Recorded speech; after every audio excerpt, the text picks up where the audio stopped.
দেখতে দেখতে 2টো বছর কেটে গেল। ভাবলেই মনে হয় এই না সেদিন সোনাবুড়ো আমার কোলালো করেই এই পৃথিবীতে এসেছিল, আর তার আজ 2য় বছরের জন্মদিন। আর সে কিন্তু ভীষণই এনজয় করে জন্মদিনে, আর ভীষণ মজা করে। আর শুধু সোনাবুড়োই না, সবাই মিলে কিন্তু সোনাবুড়োর জন্মদিনে ভীষণ আনন্দ করে। সব মিলিয়ে দারুণ মজার একটা ব্লগ এসেছে, তাই সবাইকে ভিডিওটি শেষ পর্যন্ত দেখার অনুরোধ করছি। নমস্কার বন্ধুরা, welcome back to my another blog.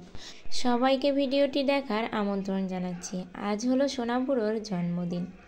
জন্মদিনের দিন সকাল সকালই আমি আগের বছরও এই কাজটা করেছিলাম, আর এবছরও এই কাজটাই আমি করলাম আগে। আর এবছর তো আমার নতুন সদস্য, আমার গোপাল সোনা এসেছে, তাই গোপু সোনাকে আগেই কিন্তু আমি প্রসাদটা রান্না করে খাওয়াবো, তারপর সেই প্রসাদটাই আমার সোনাবুড়োকে খাওয়াবো। আর আজ আমার গোপু সোনা কিন্তু নতুন জামা পরেছিল। সোনাবুড়োর জন্মদিন বলে কি সেই শুধু নতুন জামা পরবে? তাহলে আমার গোপু সোনা কেন বাদ যাবে? আর সাথে ছিল মজার মজার খাবার দাবার। এখানে বেগুন ভাজি, সয়াবিন বড়ি ভাজি, আলু ভাজি, ব্রাহ্মী শাকের পকোড়া, আর দিয়েছিলাম কুমড়ো ভাজি। আর গোপু সোনাকে জল না দিলে কি হয়, এখানে জল দিয়েছিলাম। আর গোপু সোনার জন্য সয়াবিন বড়ি রান্না করেছিলাম আলু দিয়ে, চিপস ভাজি, আর ছিল এখানে পায়েস। আর এগুলোই আমার গোপু সোনা সকালে খাবে, আর গোপু সোনা খেয়ে যখন সেটা প্রসাদ হয়ে যাবে সেটা আমার সোনাবুড়ো খাবে। আর সোনাবুড়ো এখানে বসে বসে প্রদীপ দিয়ে গোপু সোনাকে আরতি করছিল। আর এখানে আমি একটু ওকে আশীর্বাদ করতে বসিয়েছিলাম, আর ও এতটা দুষ্টু যে ওর মুখোমুখি বসে আমি আশীর্বাদই করতে পারিনি, ওকে পাশে বসিয়েই আশীর্বাদ করছিলাম। আর ওই দুর্ভাগাসটা আমি ওর মাথায় দিয়েছি, ও নিজেই সেটা নিয়ে গোপু সোনাকে দেখাচ্ছে আর ওর মাথায় দিচ্ছে। আর তারপর ওকে প্রদীপ দিয়ে বরণ করার আগে আমি কিন্তু গোপু সোনাকে প্রদীপ দিয়ে বরণ করে নিলাম, তারপর ওকে বরণ করছিলাম। আর ও না এই জন্মদিনের আগে 2-3 দিন ধরে প্রচণ্ড দুষ্টুমি করছে, মানে ওর দুষ্টুমি না একটু বেশিই হয়ে গেছে, এমনি যা করতো তার থেকে আরও বেশি। আর সকাল সকালই পূজাটা সেরে আগে ওকে আশীর্বাদ করিয়ে এবার ওকে পায়েসটা খাইয়ে নেব। কিন্তু ও এতটাই দুষ্টু যে ও নিজে নিজেই খাবে, আমি ওকে খাওয়ালে হবে না। আর গোপু সোনার এই প্রসাদ সাজানোটা কেমন হয়েছে এটা কিন্তু কমেন্ট করতে ভুলবে না। আর এদিকে আমি পূজাটা সেরে নিলাম, তারপর থেকেই রান্না বাড়া শুরু। আর আজ হচ্ছিল বিরিয়ানি, চিকেন বিরিয়ানি। তাই এখানে শুরুতেই কিন্তু আলুগুলো ভাজি করা হচ্ছিল, তারপর এখানে মাংসটাও ভাজি করা হচ্ছিল। মাংসটা আগে থেকে ম্যারিনেট করে রেখেছিল, আর সেগুলো এখানে ভাজি করে নিচ্ছিল। আর তারপর আর গ্যাসের চুলাতে রান্না না করে আমরা সবাই মিলে চলে আসলাম চুলাতে রান্না করতে, কাঠে। আর এখানে কিন্তু রাঁধুনি হিসেবে ছিল সোনাবুড়োর দিদিরা, আর সবাই মিলে ভীষণই মজা করছিলাম আর রান্না করছিলাম। আর গ্যাসের চুলাতে রান্না করতে গেলে অনেকটা দেরি হবে বলে আমরা সবাই কাঠে রান্না করতে চলে আসলাম।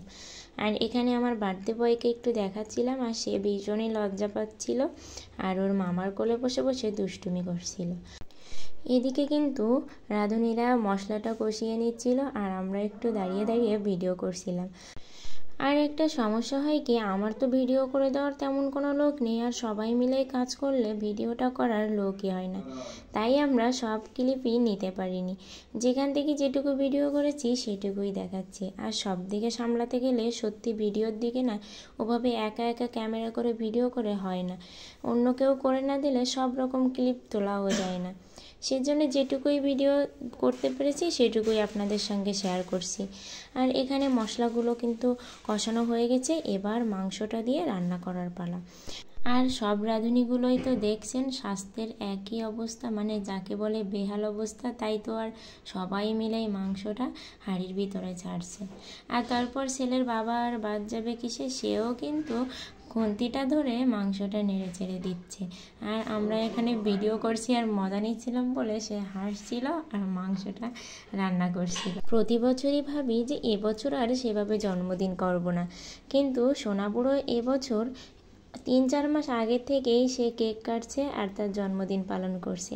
একেবারে সে বলবে যে happy to you, happy birthday to you, এরকম বলতে থাকলো। তাই তো আর জন্মদিন না করেই নয়। আর সে কিন্তু ভীষণই মজা নিচ্ছিল, মানে 2 বছর বয়সে যে ও এতটা জন্মদিন নিয়ে মানে তার উচ্ছ্বাস, সত্যিই ওর কথা না শুনলে কেউ বিশ্বাসই করে না। আর এদিকে মাংসটা কষিয়ে ঝোল দিয়ে অলরেডি রান্না করা হয়ে গেছে, কিন্তু সেই ক্লিপটাও আমি নিতে পারিনি। আর তারপরে এখানে বিরিয়ানির লেয়ার করে দমে দেওয়ার পালা, আর এদিকেও দিদিরা লেয়ার করে দমে দিচ্ছিল। আর সত্যি সোনাপুরো দিদিরা অনেক কষ্ট করে রান্না করছিল, আর আমি তো রান্নার দিকে যেতেই পারিনি, কারণ সোনাপুরোর পিছনে না একটা লোক লাগে, আর সকাল থেকে অনেক কাজ। তারপরে আবার ভেবেছিলাম যে বাসার ভিতরেই জন্মদিনটা করব। কিন্তু ছোট করে করতে গিয়ে যথেষ্টই বড় হয়ে গেছিলো, তাই লোকজন আর রুমের ভিতরে গ্যাদারিং হয়ে যাবে, তাই তো সবাই মিলে ডিসিশন নিলাম যে আমরা ছাদেই জন্মদিনটা করব না করে প্রতি বছরই যথেষ্ট বড় করেই সোনাপুরের জন্মদিন করা হয়ে যায়। আর তোমরা আশীর্বাদ করলে, তোমাদের ভালোবাসা পেলে আমরা সত্যি আরও অনেক সুন্দর সুন্দর ভিডিও তোমাদের সঙ্গে আনতে পারবো। আর এখানে জন্মদিনের কেক কাটতে তো দেরি হয়ে যাচ্ছিলো, আর ওদিকে আমার সোনাপুরো লোভ সামলাতে পারছিল না, তাই তো একটু কেক খেয়েই নিল। আর সব বাচ্চারা কিন্তু ভীষণই মজা করছিল, ছাদের উপরে যে যার মতো বসে বসে গল্প করছিল। একটু গোছগাছ করতে দেরি হয়ে যাচ্ছিল, তাই সবাই বসেছিল। আর ওদিকে বক্সে তো গান বাজাচ্ছিল, আর সোনাপুরোর তো কোনো দিকেই কেউ ধরে রাখতে পারছে না, সে সোজা চলে যাচ্ছে কেকের ওইখানে। আর এরকম সিম্পলভাবেই আমরা ছাদে ডেকোরেশনটা করেছিলাম, আর কেকটা ওখানেই রেখে দিয়েছিলাম। আর সোনাপুরো তারপরেও কোন ফাঁকে গিয়ে দেখুন একা একা ওখান থেকে কেক কুচে কুচে খেয়ে ফেলছে। মানে ওর তো লোভ সামলাতেই পারছে না, ও ভীষণই কেক খেতে পারে, আর ওর ক্রিম খেলে না ওর পেটে খুব বেশি সমস্যাও হয় না, ও যথেষ্ট পরিমাণেই কেকটা খেতে পারে।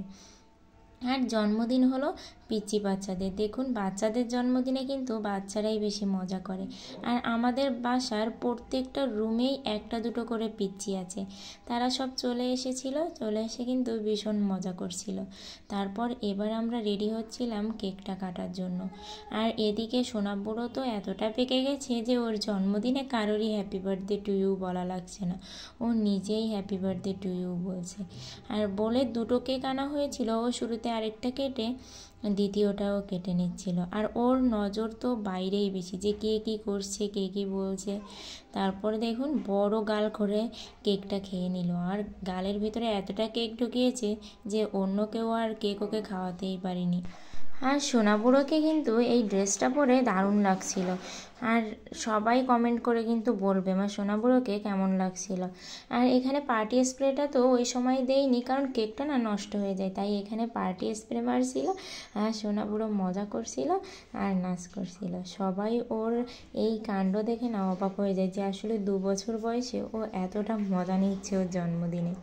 তারপর সবাইকে কিন্তু কেক খাইয়ে দিয়ে এখানে খাওয়া দাওয়া করানোর পর সবাই মিলে এখানে বালিশ বোতল খেলছিল। ওই যে গানের তালে তালে সবাই বালিশ ছুটছিল, আর গান থেমে গেলে যার হাতে বালিশটা পড়ছিল সেই উঠে যাচ্ছিল। এভাবে আমরা ভীষণ মজা করে সোনাপুরোর জন্মদিনটা পালন করেছি। এই ভিডিওটি যদি তোমাদের ভালো লেগে থাকে তাহলে অবশ্যই লাইক কমেন্ট শেয়ার করবে, আর আমার চ্যানেলটি সাবস্ক্রাইব করবে, আর ফেসবুক পেজ থেকে দেখলে অবশ্যই ফলো করবে। আর সোনাপুরো কিন্তু জন্মদিনে দারুণ দারুণ গিফট পেয়েছে, আর এই গিফট আনবক্সিংয়ের ভিডিওটা নেক্সট ব্লগে আসছে, তাই সবাই কিন্তু আমাদের ব্লগগুলো দেখতে থাকো। সবাই ভালো থাকো।